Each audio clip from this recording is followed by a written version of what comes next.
the walking rock. If you read the book of 1 Corinthians chapter 10, verse 4, it's talking about the walking rock that Paul is explaining, that there was a walking rock. At times it was rolling, at times it was walking like a human being. This rock accompanied the Israelites for the 40-year journey that they traveled throughout the desert, throughout the wilderness. So when they came to a place called Rephidim or Horeb, the Israelites started to complain, to chide and murmur against Moses that they wanted water.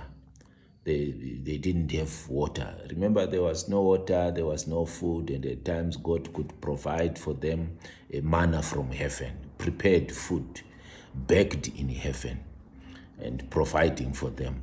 And then at this point at Rephidim, or also called Horeb, it is a place they argued,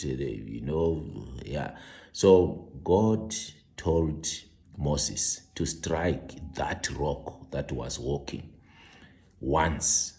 Then he did, and water gushed out. They drank, maybe they bathed, and they watered their livestock. Then the journey continued. They went to another place called Meribah. At this place, the same story started.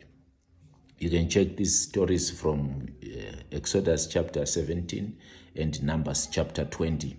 So what then happened is that the story started.